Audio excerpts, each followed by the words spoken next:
the Adventure Party for the first week of August 2020. This week, the party have finally completed the battle of the 64 best RPGs. Or at least the first round. A couple more to go. The Adventure Party, discussing tabletop and the related gaming the Irish way. Welcome to the party. I'm Sean. I'm Owen. I'm still Savage. And I'm Shane. And I'm back, at least for today.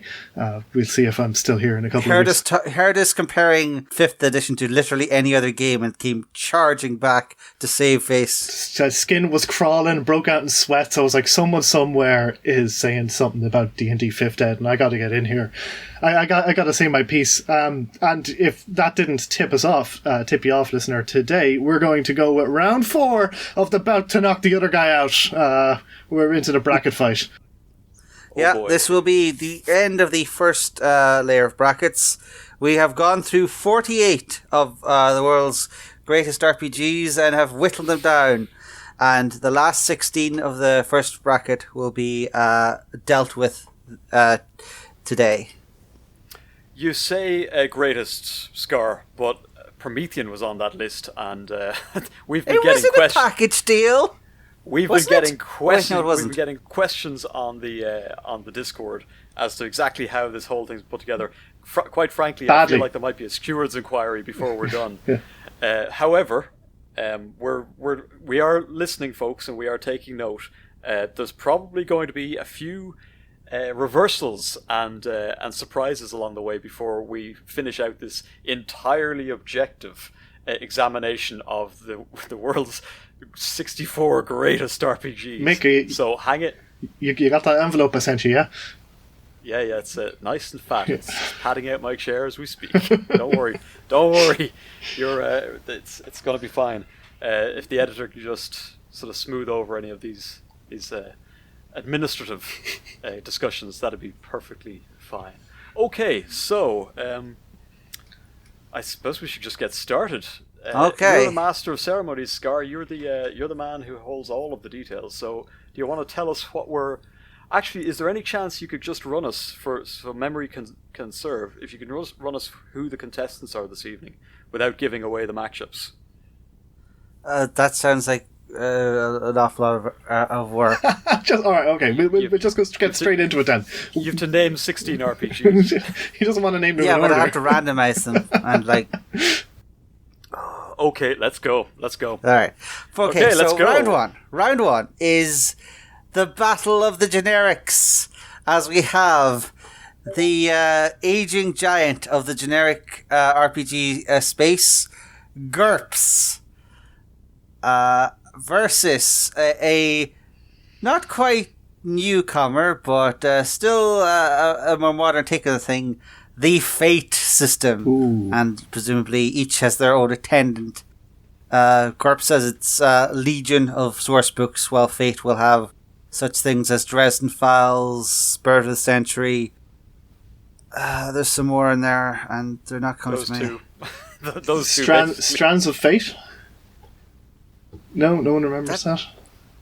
It sounds like something I should remember, but yes, you definitely haven't intentionally put these together. This is definitely this is the dice. Dice have both caused things both beautiful and horrifying in the course of all this. As the CEO of Coca-Cola said after New Coke debacle, we're not that smart and we're not that dumb. I trust Scar has been as impartial as possible when it comes to these absolute stick-ups. Okay, so who wants to go first? These are two very systemy systems, I suppose, and quite different in their own way. I guess what I'd say about these two is I've played both, and I know that there's one of them I'd play again, and it's not Fate, to be perfectly honest. I think Fate is a lovely idea. It has an amazing premise in terms of how it sort of negotiates the relationship between characters and GMs or the events themselves, but it is a huge cognitive load for something that would probably arise organically at the table anyways. GURPS infinitely adjustable. It sits well in a lot of different places. It's pretty easy to grasp, but there's plenty there to master. And it's always struck me as a framework for building complicated rules if you want them. You can really satisfy your system crunch. Like, you could do a good mech game in it, or you could do a good kung fu game in it. But you don't have to. So I'm going to go GURPS on this one. Oh. Owen? So, Fate is... Okay, these are both the products of a deranged nutter who thinks you should only have one system for every kind of RPG. A assertion I fundamentally disagree with.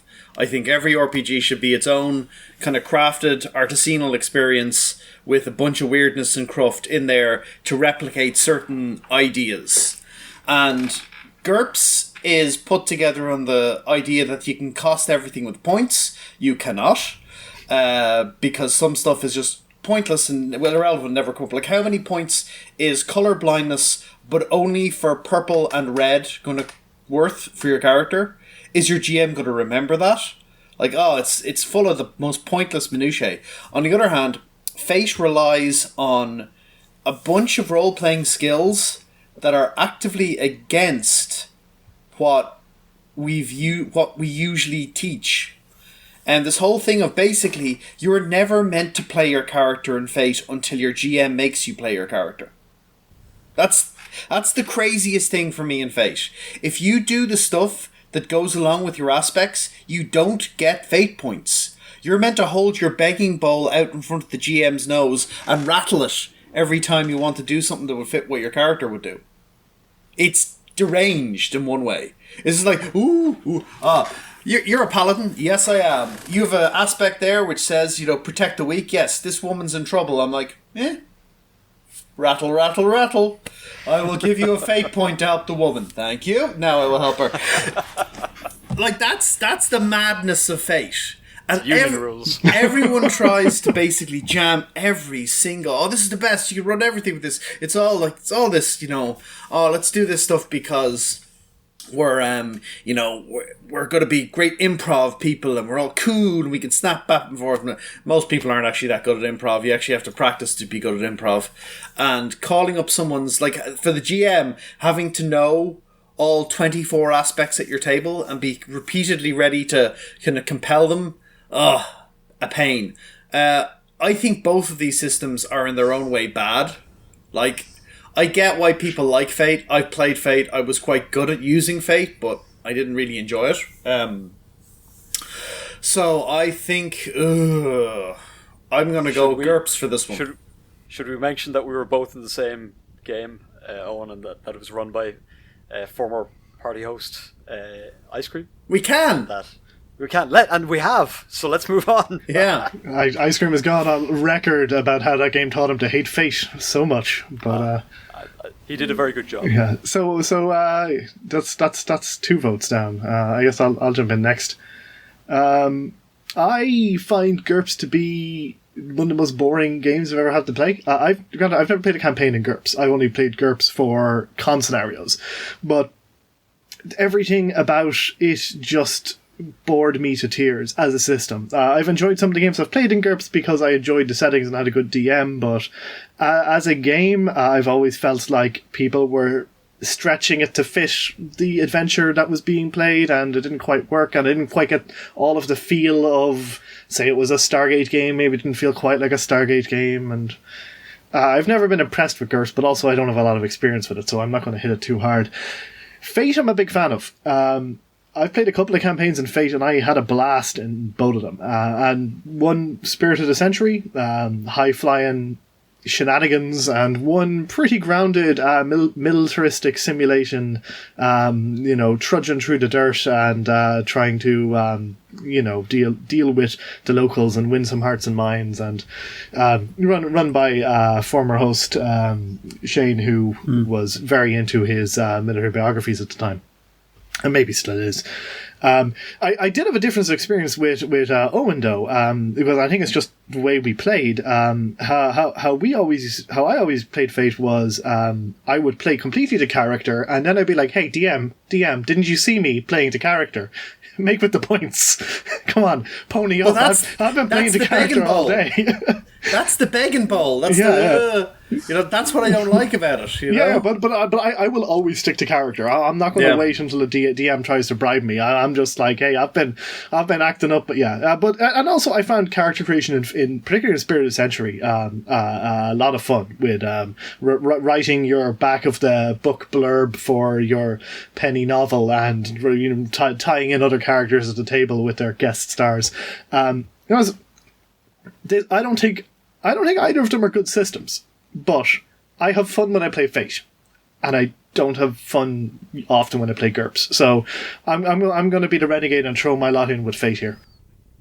Oh, I think I may, as my job as the official dissenter that I've stolen from Mick.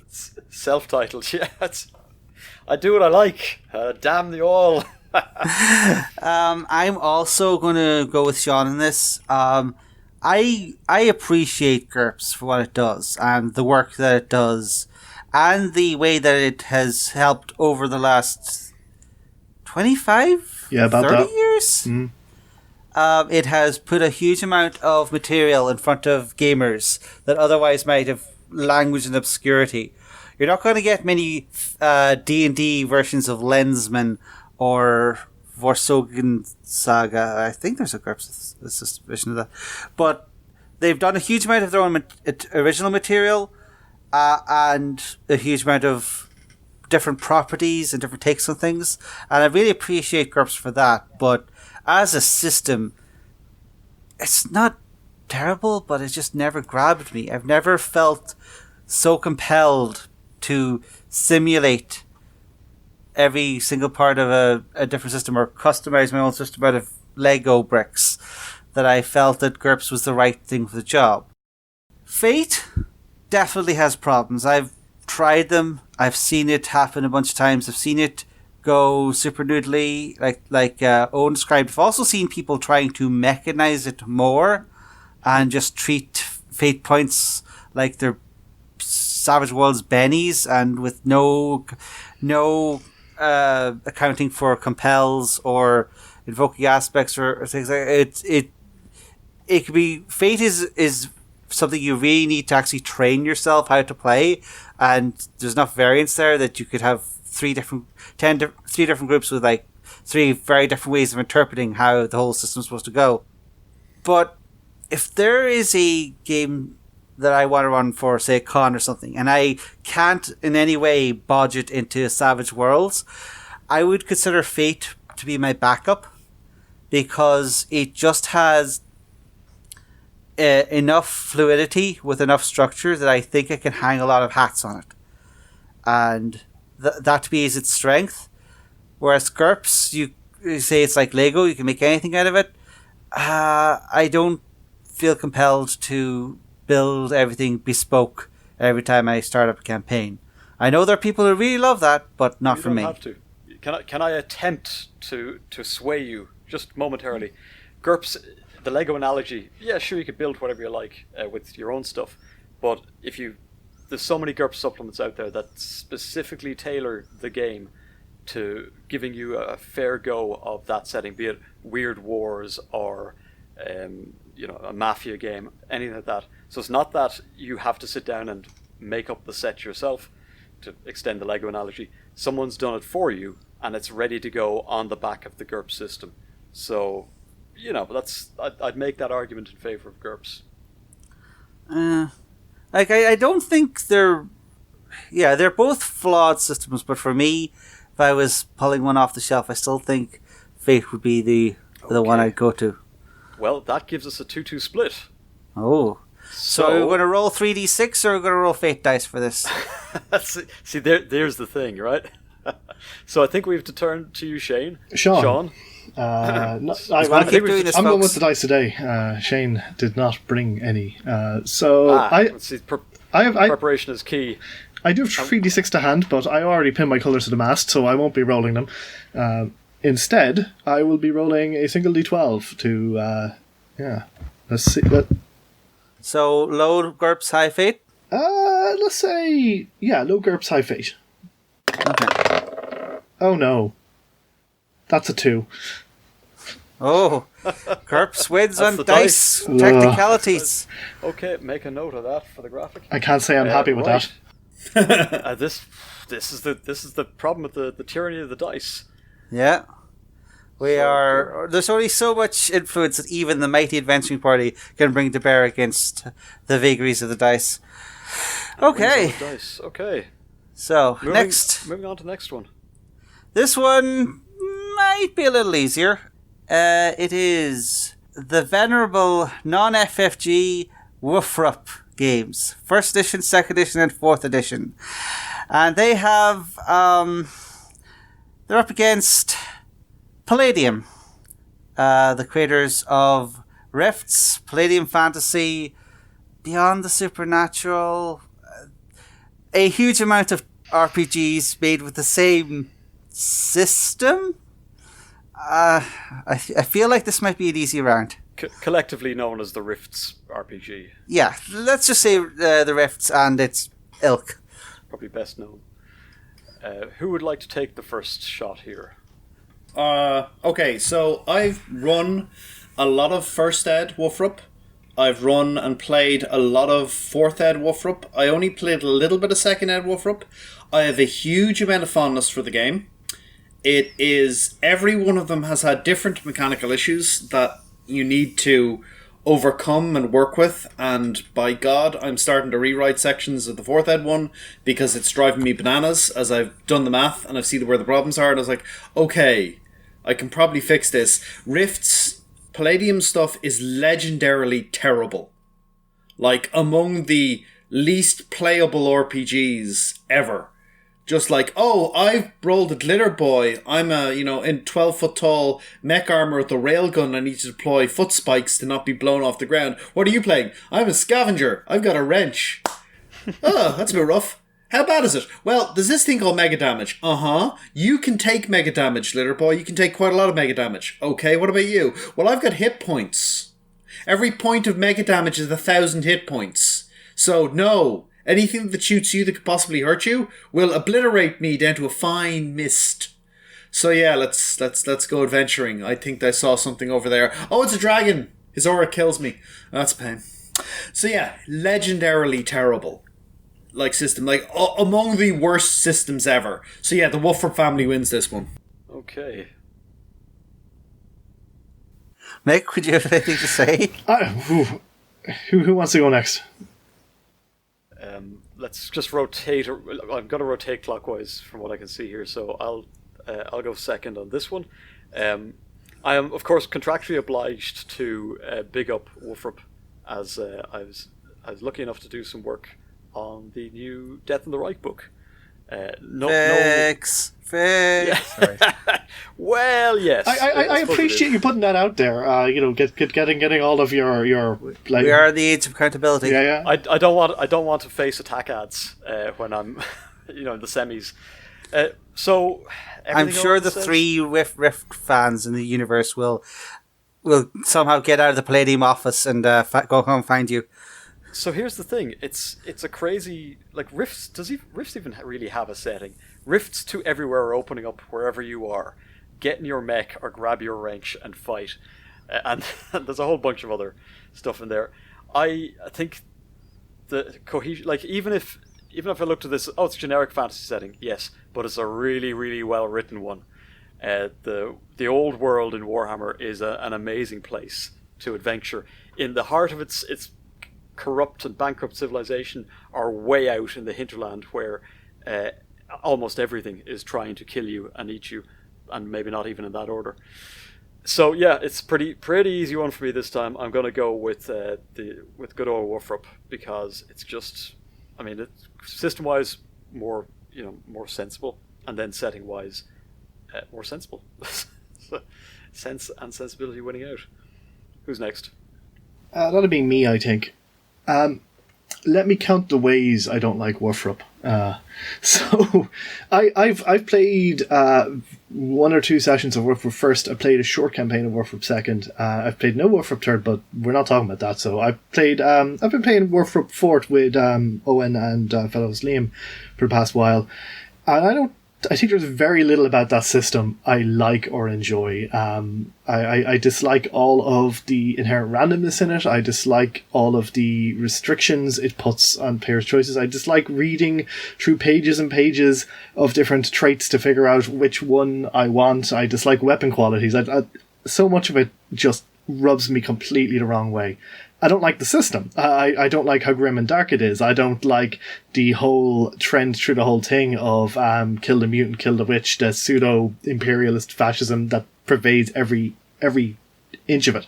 However, I have had nothing but fun playing WHFRP. It's the DM, the adventures are very funny, very well written. The DM I have does a very good job of running it. We have a lot of good crack at the table. Rifts, honestly, sounds kind of like my jam. Don't know anything about it. Like, never played it. So I can't in good conscience cast a vote for a game that I have never played. So despite all my misgivings, I'm going to set up camp in the WHFRP tent. Mm-hmm. And fulfilling our contractual obligations to have someone say, I've never played it, so I'm not voting for it this episode. Yeah, absolutely. I'll keep this short in my usual rambling style. WHFRP's a game. Rifts is an hideous art project, like a car accident on display. It is hilarious to watch, and maybe even has the occasional nice idea. They release enough terrible supplements even to this day on a relatively massively delayed basis. I've heard nothing good about any of the other versions of the system, the Palladium Fantasy, the horror RPGs. I think there was some weird version where, like, where Earth was being invaded by bugs that could teleport through the phone lines or something. It's an odd company and an odd system, and I wouldn't recommend playing it. It is interesting to look at, through a telescope. But WHFRP, if Grimdark's not your thing, I totally understand, but you dig into WHFRP and there is solid game and a solid medieval RPG that really does leverage the whole medieval aspect of things and show you how things go. I think that's a clean sweep for WHFRP. Okay. If you do want to play in Rift's bonkers setting, which actually is some fun, take a look at the Savage Worlds Rifts official conversion, which is the far superior product from an actual gameable system point of view. Something that will actually service you at a table. Yeah. It does. I mean, it has we have to give it some credit for scratching itches that some people never knew they had. So we'll move on to round 3. Okay, round 3. This might be a tough one, particularly for one Savage Mick. This is Iron Kingdoms, the War Machine RPG, and it is up against the venerable original daddy, Cyberpunk, which is on the way back, folks. The Cyberpunk 2077 RPG is landing around about the same time as the game from the Witcher people, I believe. I think it might actually be out first. But yeah, it's on the way. There's the classic original Cyberpunk 2020 still around. The writer, whose name escapes me at the moment, is still... Mike Pondsmith. Yes, Mr. Pondsmith is still an active writer. He still has ideas. He still has very strong opinions about corporatism. I wonder why.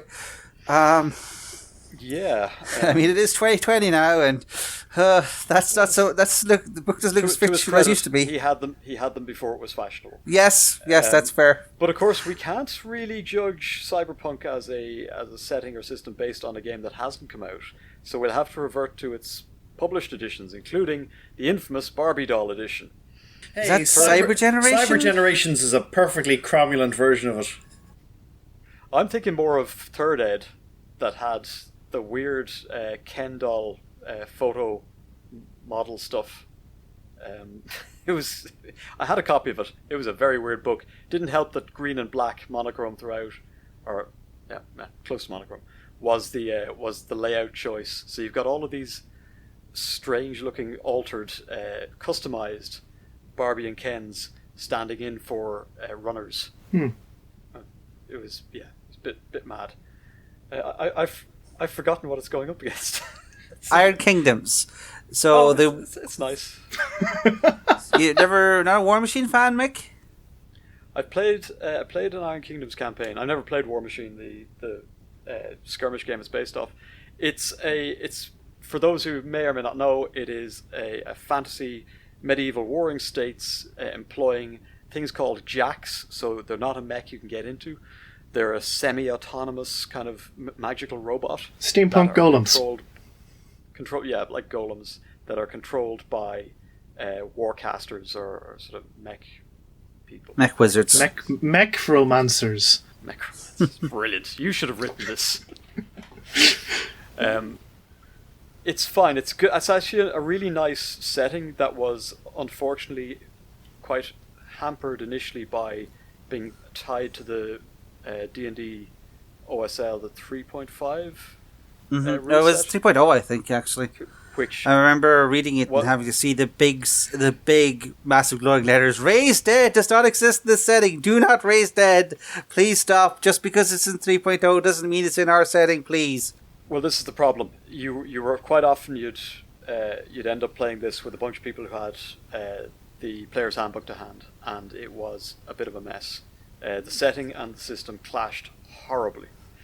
And then they made their own version. And then, to some extent, it kind of had the problem that Eoin described in Rifts, that, I'm going to play a bard, I'll play a ranger, what are you playing? I'm playing someone that's followed around by a 20-foot-tall stompy robot. Do you have any objections? There was a real power imbalance between traditional fantasy RPG classes and the sort of gun-toting, chain-smoking, mech directing characters that the Iron Kingdom setting actually embodies. Not to mention, the setting itself is actually more focused on going and delving into the history of the empire that predates the warring factions, and kind of tends to stay away from the war itself. So the most interesting aspects of the setting are actually the background for what can end up being fairly normal fantasy adventures. I've a great deal of time for Mike Pondsmith. I love cyberpunk. And if I've had the gall to vote for Shadowrun, I really do have to give it to the originator. So I'm going to go with Cyberpunk in this one. Okay. For me, I have... Okay, issues is the wrong word. I have a baseline reluctance to cyberpunk as a genre in the too close to the bone aspect. I want to escape, not play reality. Yeah, I totally understand people who like cyberpunk and the aesthetic and the, transhumanism metaphors and, the interplay between corporates and free citizen stuff. It just feels a little bit too off to me to be playing this, as I say. Like, I can see myself doing it in small doses, but... I'm just not always in the mood to play as a rebel with 3 robot arms who needs to crush the state to get anywhere. Whereas I'm always in the mood to be a wizard who has a robot dog. So I'm a little biased by my own need for escapism here. But I was saying, the Iron Kingdoms D20 didn't work out, might not have worked out so great, but I've seen the Iron Kingdom's own system, and it has, it looks like a really pretty good system, like competent and something I'd see myself playing. And assuming that the GM is okay with me, trying to be the robotiest robot master who ever mastered a robot. So yeah, my vote is to Iron Kingdoms. So, being the 32-year-old child in the room, I've not played original Cyberpunk, nor even flipped through a book, or any of the versions since then. I've flipped through an Iron Kingdoms book and didn't give it a go because honestly I've never been the biggest fan of steampunk, though just hearing Mick describe it, the idea of like a necromancer controlling an army of golems just has a certain ring to it. A lot of my favorite pieces of media over my lifetime, I would describe as cyberpunk. Watched almost all the Ghost in the Shell TV show. Played the hell out of all the Deus Ex games. Haven't really tried at the tabletop beyond Shadowrun, which honestly one of the worst systems I've ever put my hand to. But I'm like I don't really have a dog in this fight at all. I'm going to throw in with cyberpunk purely because I have a fondness for the genre, but Sure. if you offered them to me both, I'd probably put my hand on cyberpunk first, just to give it a go. Owen. I ran the Witchfire Trilogy in 3.5. It was a lot of fun, which was the classic Iron Kingdoms adventure. I really enjoyed it. I had a lot of fun running it. It was not a terribly balanced iteration of the setting, but fine, whatever. They put out their own RPG, which was...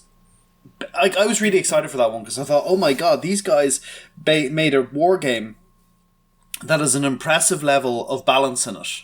Well, sort of, but it's got an impressive level of balance in it.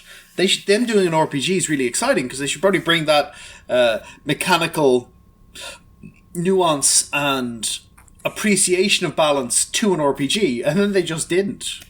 It was all this crazy different character builds, and it was like, okay, how much better are warcasters than regular people? Because in the setting, warcasters are way better than regular people, but you can't do that in RPG. Apparently you can. Warcasters are just better than regular people. So it was difficult from that point of view. I ran a campaign of it. The game broke very quickly. Quite disappointing from that point of view. Cyberpunk I played a lot less of. I got the Cyberpunk Reds starter set at Gen Con last year, and I played some games of that there. It's a lot of fun. I'm looking forward to see what they bring up with.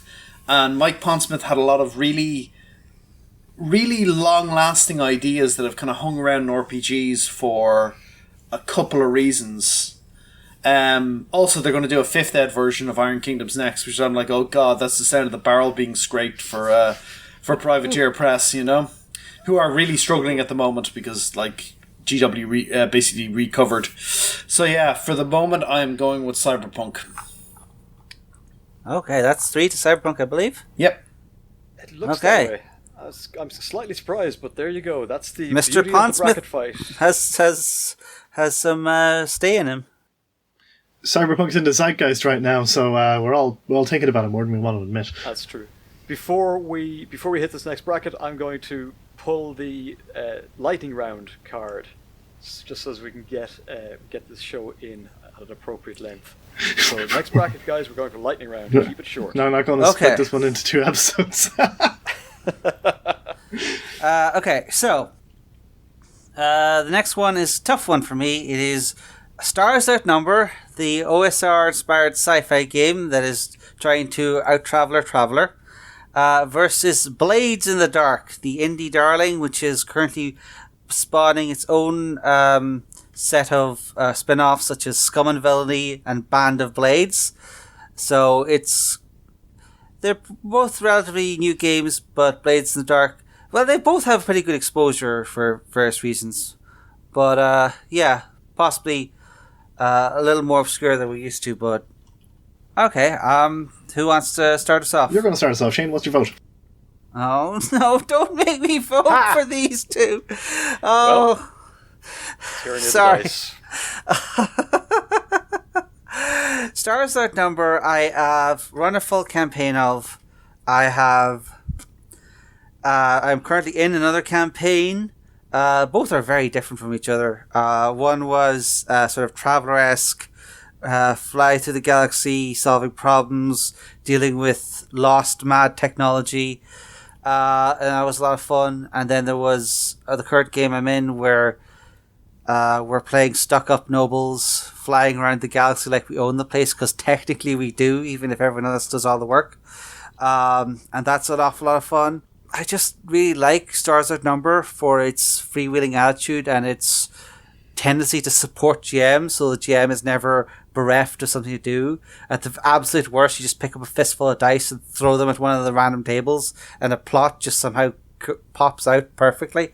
But Blades in the Dark is just it's got all the vibe of an indie game like Fate or Apocalypse World, but it's also got this really cool episodic mission-based structure to really bring home the whole heist mechanics thing.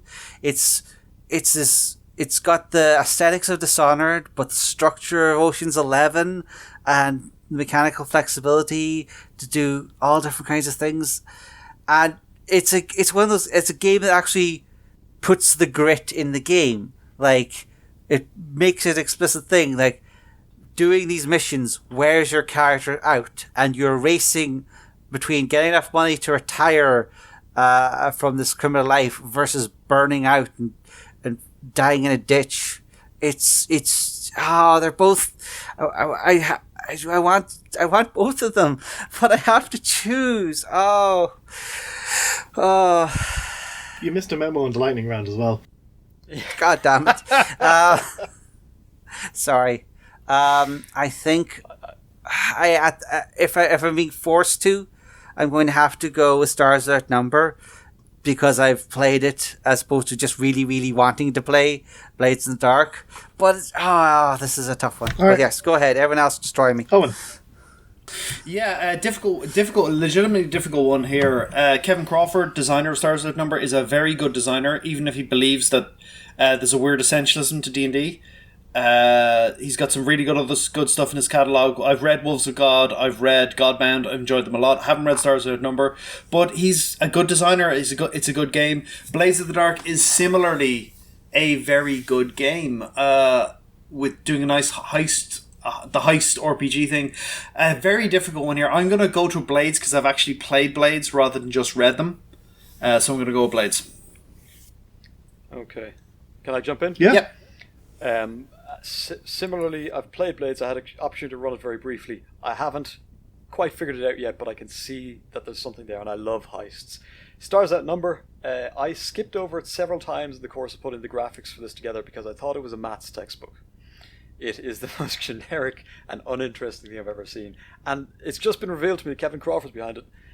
I had a look at Wolves of God, and it is one of the most impenetrable rulebooks I've ever encountered. It makes absolutely no concession to any sort of layout norms of any rulebook I've ever seen. I'm sure he's a genius. He's just one of those impenetrable geniuses.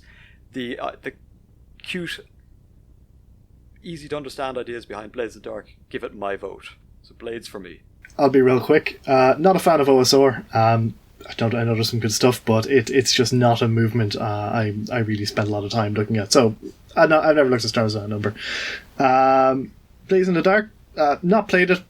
Listened to a few live plays use it. I like the structure of it. It seemed interesting, different and new. So Blades gets my vote.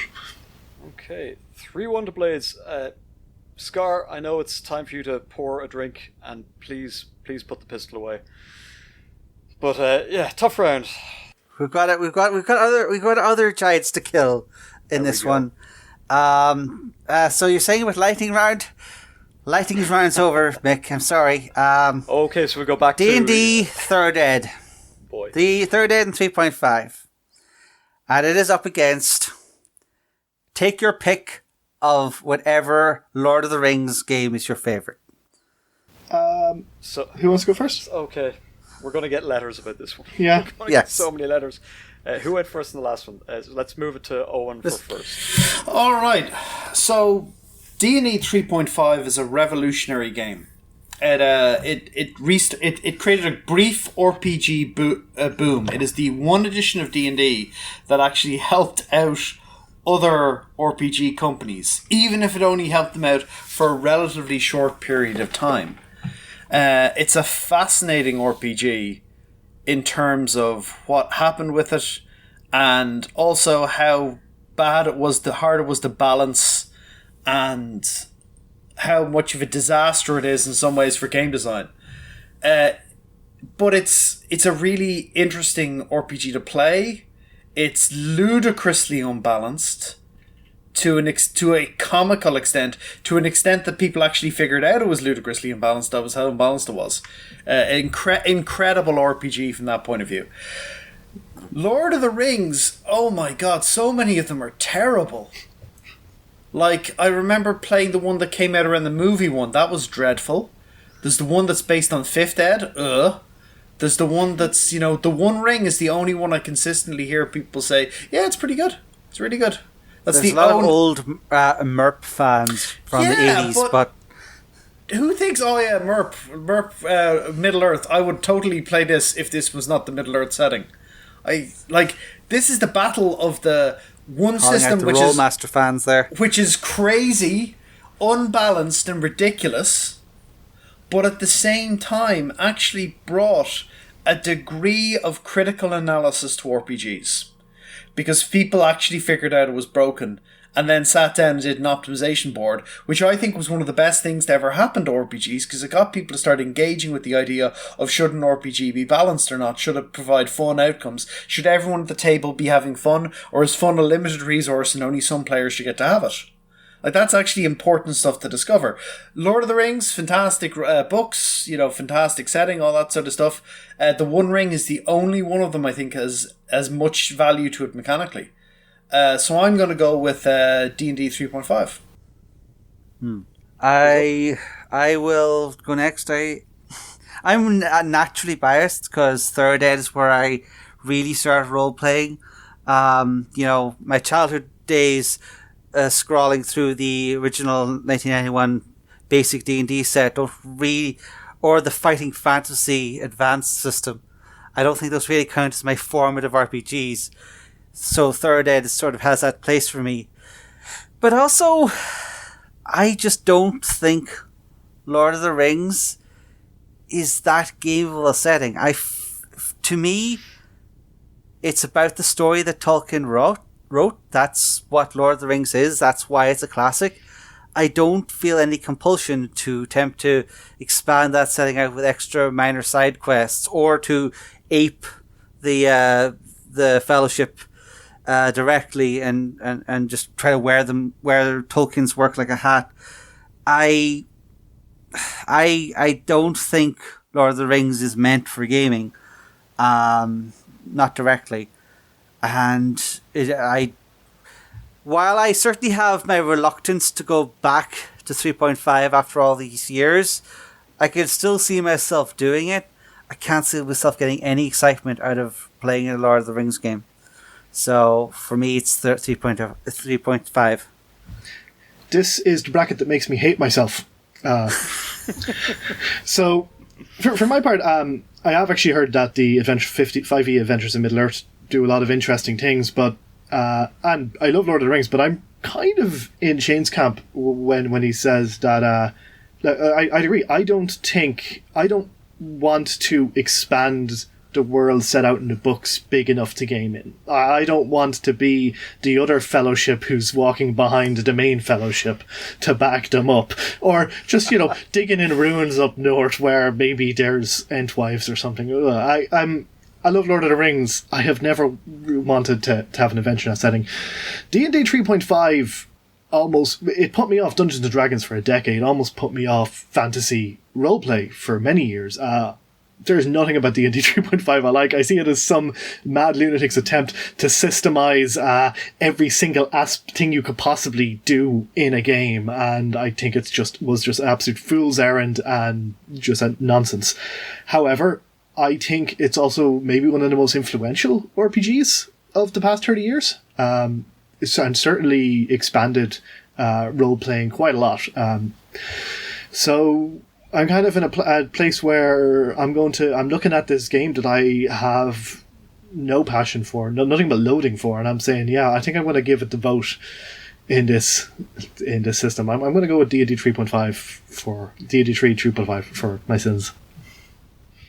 Has anyone voted for Lord of the Rings? No. All of them yet? Sorry, no, it doesn't look like it. Well, okay, do you want to take back your dissenter hat? Well, no, actually. I'm going to give you my reasons, which are even more esoteric, for not voting for the Lord of the Rings, all of them. The reason I said we get letters on this one is because we have taken one of the most influential systems attached to one of the most beloved settings and then put it up against a bunch of games that very few people have played, and we've lumped them all in together because they're all Lord of the Rings. This is about the license. the Lord of the Rings license has been shopped around to so many different companies. They've all had a crack at it. Some better, some worse. Middle-earth role-playing is, I think, rightly noted as being a very good crack at putting it on the table.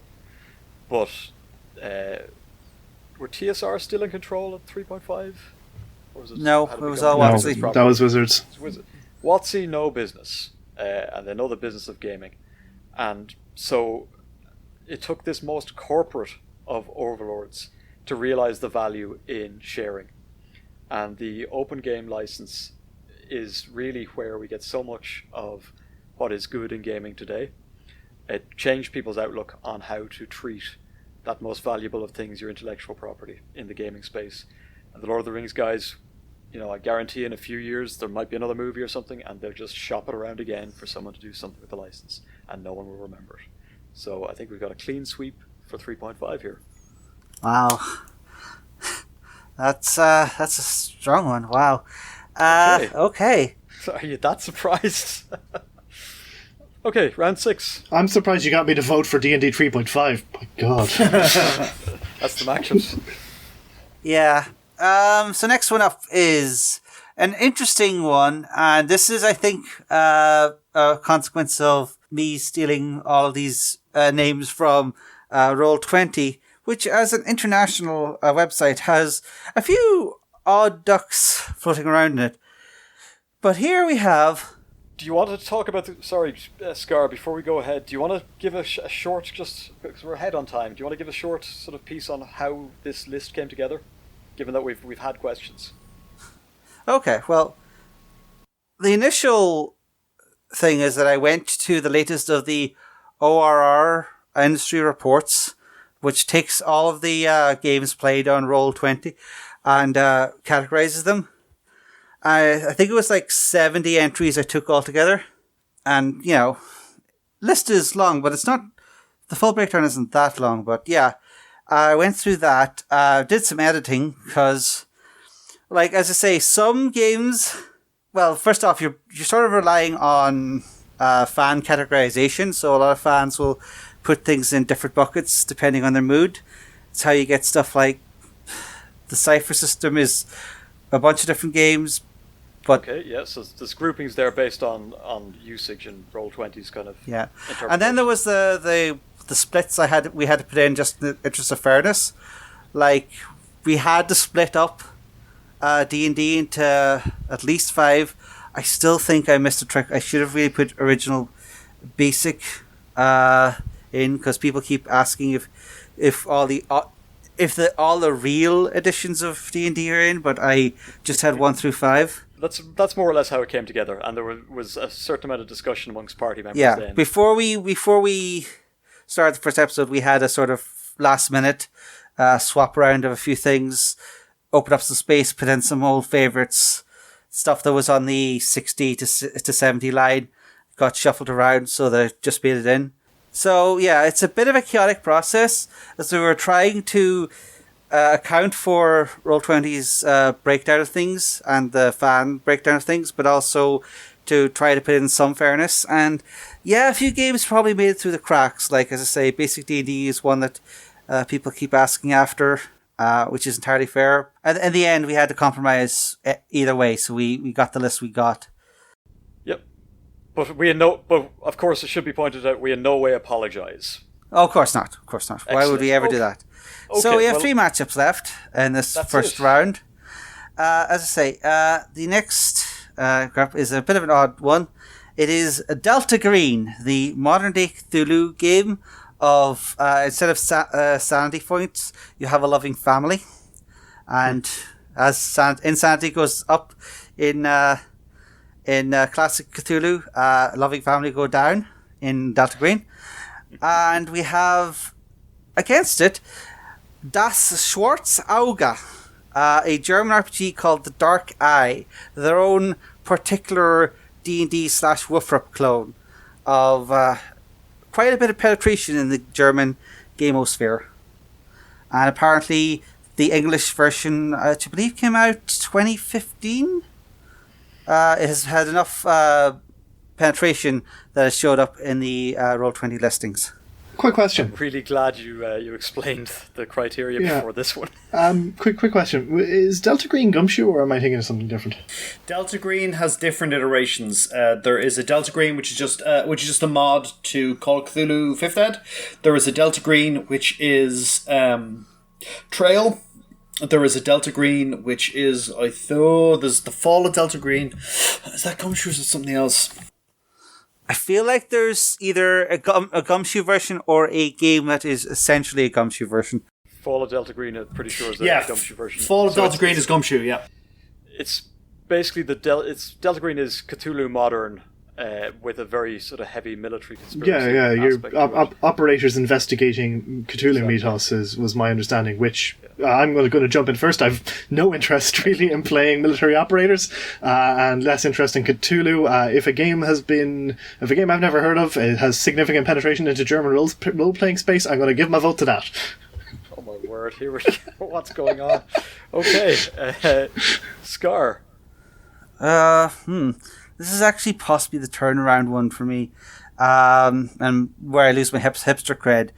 As I said before, I don't have a huge fondness for Cthulhu mythos, but Delta Green and its unique take on, sanity and the cost and, the human element behind why the mythos spreads and all that tickles my funny bone a little bit more.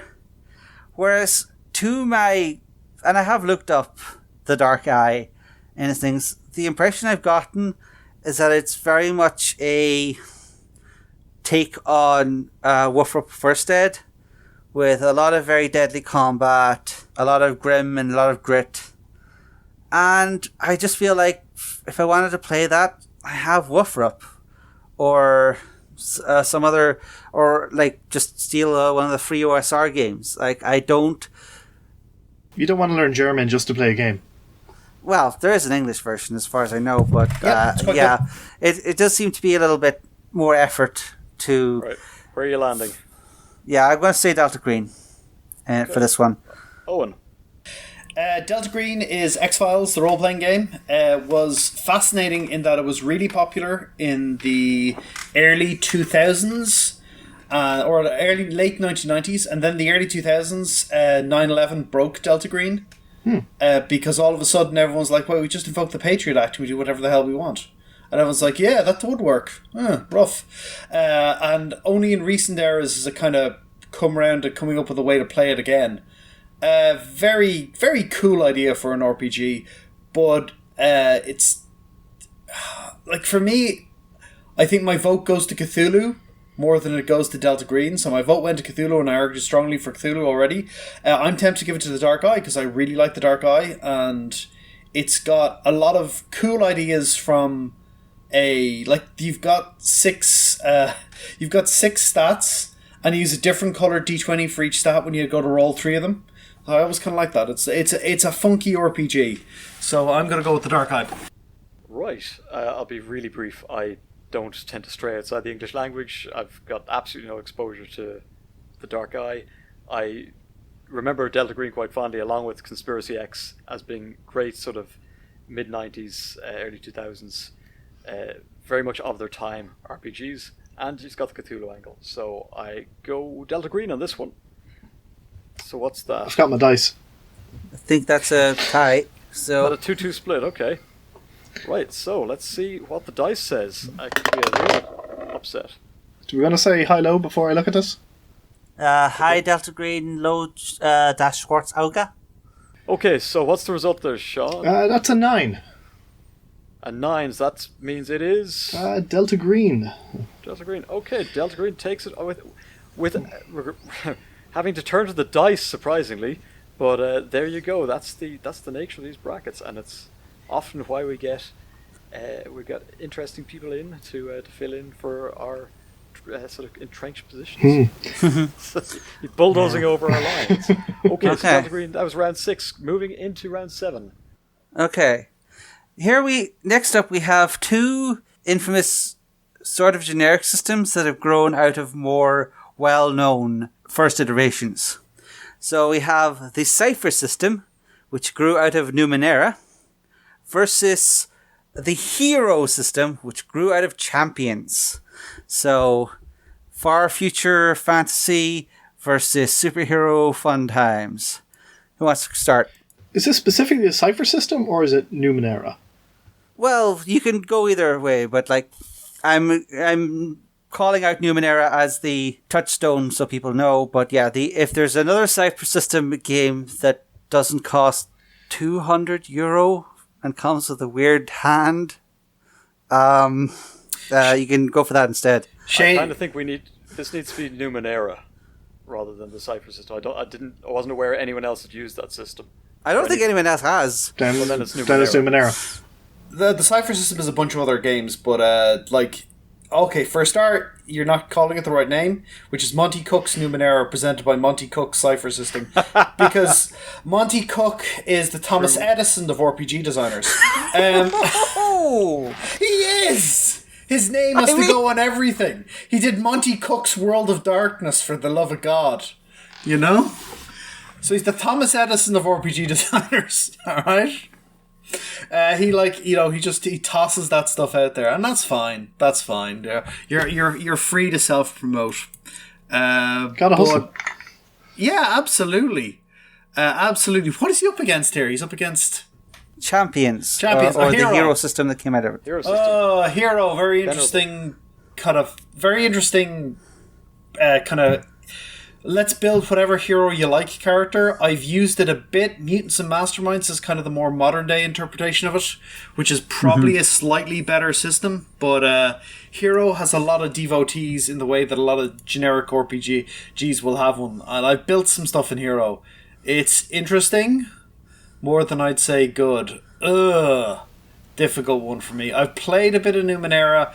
I think there were some good ideas in Numenera and a whole lot of not good ideas in Numenera. I'm going to go with Hero. I'll jump in the second spot now. So I was very worried that this was a system I didn't really know anything about versus a system I knew by reputation. But I've played Numenera briefly. And I really like it now. Yeah, I could do without Monte Cook's name across everything. He's quite the self-promoter. But I really like the ideas that Numenera tried to capture. I like the 3-stat system. I like the tug-of-war between, I can get this done now or I need to hold stuff in reserve for later. I really liked how he constructed a world that explicitly made a lot of the magical items disposable. Like you should always be always pulling a trick out of a bag and using it. I have a great deal of respect for superhero games and the systems that, almost always the systems that accompany superhero games appear to be put together by people who, having to deal with some of the wildest powers in an in-game setting, superheroes, manage to make very mechanically credible games. But I haven't necessarily played a huge number of them, and so for me, I definitely have to go with that mouthfeel, that tone. I really like the Numenera setting. I really like what he's doing. It has shades of Phantasy Star and Shining Force and a few other old Japanese games that I quite enjoyed for their stories. So I'm going to go with Numenera here. I guess I'll jump in next. For my part, I have yet to be convinced that a superhero RPG can work. Now, to elaborate on a little, I haven't played the hero system. When I was very young, I was taken aside at a convention while considering signing up for a game. Someone I respected a lot told me, "Don't play the hero system; it ain't good." So, I took them at their word, and I've never tried it. Numenera also never tried, but I've had a bit of a flip through the book. I like Numenera's setting. I like the feel of it, and it's one of those things that just maybe one day I'll get around to running some Numenera, but the hero system is not something that I've ever tried. So I'm going to throw in Numenera mainly out of ignorance. Fair. I haven't played either of these games, so I'm going off a lot about my reputation for these, and the reputation I've got is that both are flawed but interesting.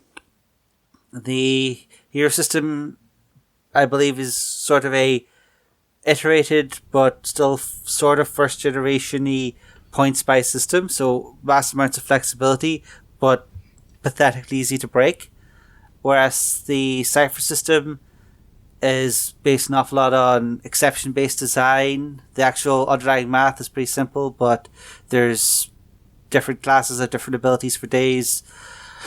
I think Numenera takes this one for me because it has unique flavor as well as a unique system, whereas Hero is very much a system for doing a certain type of game, and if I want to play that type of game, I have other tools. Like I say, I'm a fan of Mutants and Masterminds, but often when I'm doing something with superheroes, I just turn to Savage Worlds, and it's a superhero's companion, and it works out 99% of the time. So I don't feel compelled to look at a different point by power construction system when I can get most of what I need from other systems. Whereas Numenera, I get the impression that it's difficult to find the Numenera experience in other games, and that uniqueness gives it the extra pop for me. That sounds like a win for Numenera. Right. Yes. I think Numenera takes it for a whole host of different reasons. But I'd just like to underline, I think the hero system has some chops. It's just there's a better superhero system out there. Right, last round. Last round. And people have been paying attention. They'll know that there's someone... Sorry, let me just check. Oh, yeah. Sorry. Bookending this entire first round of the brackets. We started off with Pathfinder 2nd Edition, and we're ending with Pathfinder 1st Edition. Which, it's the sort of 3.5, but grew even beyond 3.5 in certain ways, and became a phenomenon on its own for years. And it has been up against Wrath and Glory, the new Warhammer 40k RPG that Cubicle 7, I believe, run now. Ulysses Spiel did the first edition, and Cubicle 7 have done the revised edition, which they just put out the new iteration of. Okay. I believe Ulysses Spiel are also the people behind Torg? They're Torg and the Dark Eye. Yeah, so I was thinking. But so we have Pathfinder First Ed versus Wrath and Glory. How much did they pay us to get these games on the list? Where's my cut? So, Rat and Glory is more or less hot off the presses. So I don't. Do we have any informed opinions about it?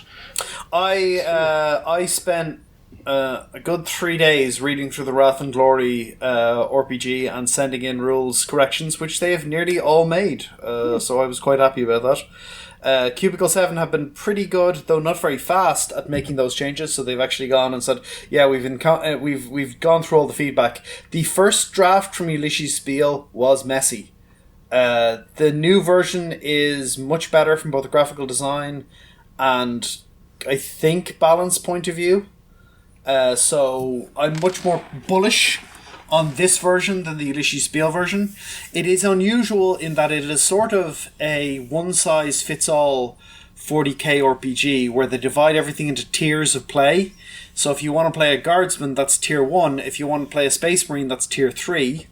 So if you want to play, I want to play a guardsman in a Space Marine game, you have to ascend your guardsman twice and basically make him, either a psychic guardsman or a guardsman who's got a ton of bionics and gribbly weapons and that sort of thing. The best guardsman this side of Acadia. Yeah, pretty much. Yep. So that's what it's like. It's a D6 dice pool system. It's got some really nice little flecks of modern design in there. But it's up against Pathfinder 1st Edition, which is like... Oh boy. Pathfinder 1st Edition, you have to remember, for a while outsold D&D. Like, the number of RPGs you can say that about is not a lot. It's nearly as messy as 3.5. It got to a place where you could literally build any character by the end. And it ended up putting out, so many ideas, many of which were terrible, but that ultimately went to a great place. Pathfinder is birthed from the fires of betrayal, where WotC cancelled Dungeon and Dragon with like a month's notice, or like it was like a crazy short period notice, and left Paizo holding, you know, a year's worth of ordered art, going, well, this is all useless. What the hell do we do now? We go bankrupt, or I guess we start making our own game. And they made their own game, and it's it's quite amazing. Very difficult one for me because I like a lot of what Wrath and Glory does, and I acknowledge the limitations of Pathfinder First Ed, but I'm going to vote for Pathfinder First Ed here. Okay, it's funny, the similarities in the symmetry in this bracket fight continues, because Pathfinder in the very first round in the very first episode, if you go back and listen, folks, Pathfinder Second Ed was put up against Traveller, another sci-fi RPG with plenty of weight behind it, and it won. I'll never forgive you for that. Now, of course, we have Wrath and Glory erupting from the GW stable with yet another RPG, and I think I already pointed out that the other parcel of 40k RPGs we looked at that had 5 shots and still hadn't given us anything that anyone was terribly happy with. And D6 dice pool systems, not wildly fond of. But I suppose that's an entirely personal bias. I really like Pathfinder First Ed, not because I played a huge amount of it, because I read a great deal of the setting stuff that they put out to support the game. They've built their own take on a fantasy setting. It has its own. Initially, at least, it was a slightly more grounded worldview than the stuff that was coming out for 3.5 at the time. So it was enough to distinguish it from the pack, and I've kept an eye on that setting. Varisia, I believe, is the world.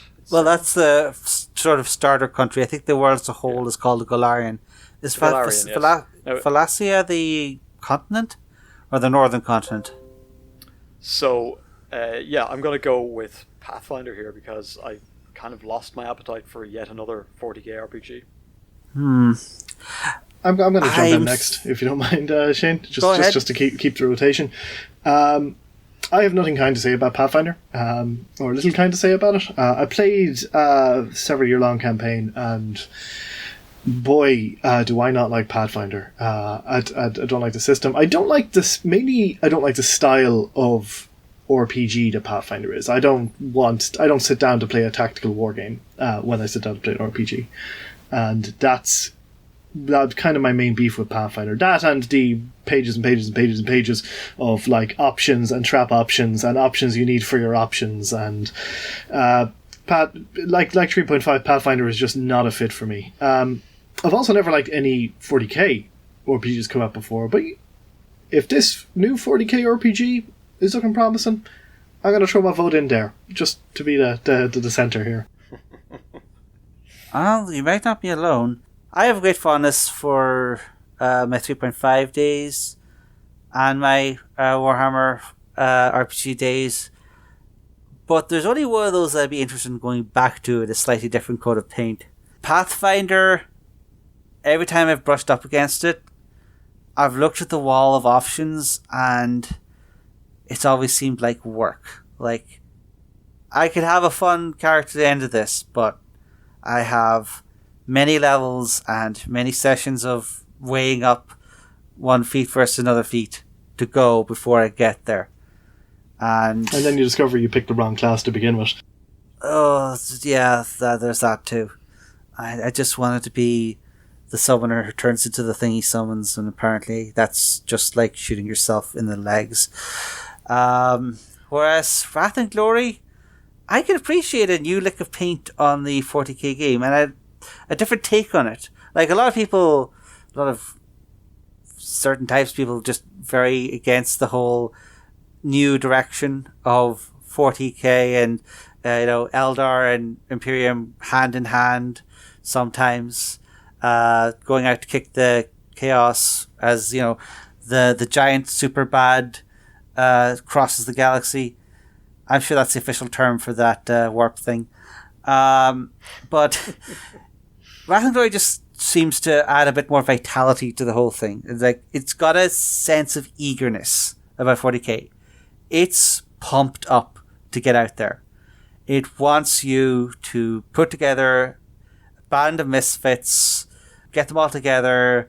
You know, you got an Eldar on vacation with like a guardsman with, 3 guns instead of an arm, and a space marine who's trying to, restore his Bushido honor. And that's a party now. You can all get together and go fight aliens on a horrible moon of factories and mushrooms. And it's just that change in attitude. The setting is still there, but the oppression has been pulled back, and it's inviting. I find it inviting me in, and Pathfinder still feels like it's a challenge. Like it's something I need a pick of rules mastery to chip away at the cliff face to get to the fun part. So for me, I'm going to go with Wrath and Glory in this one. That is a 2-2 split. It is. Controversial. So you have a pool of dice you'd like to roll in this one? How many dice? What sort of dice do you roll for this? Does anyone want to change their vote?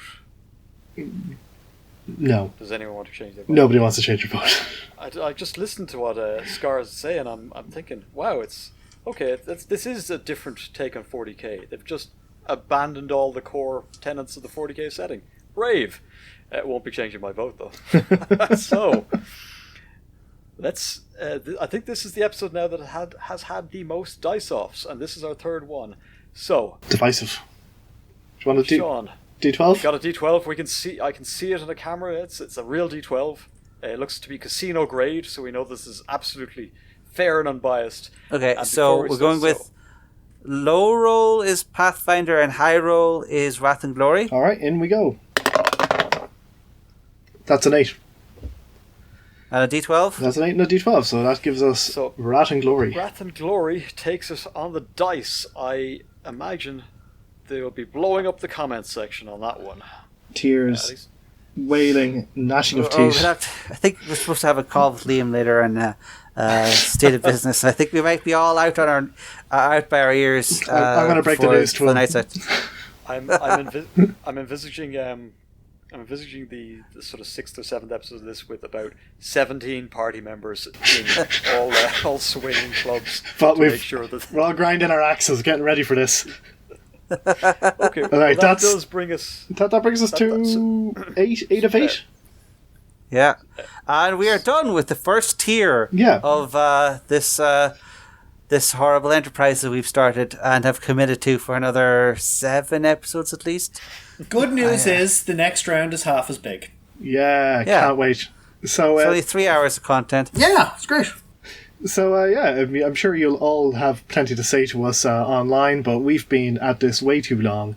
So for now, this party's over.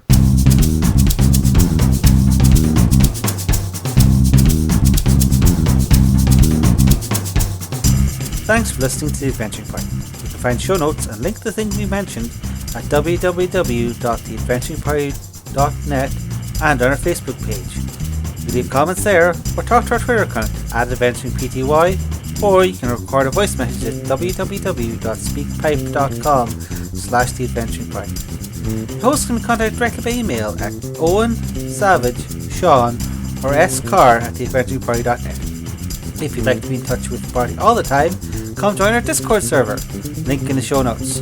The Adventuring Party is released under a Creative Commons Attribution Non-Commercial Share Alike version 3 license.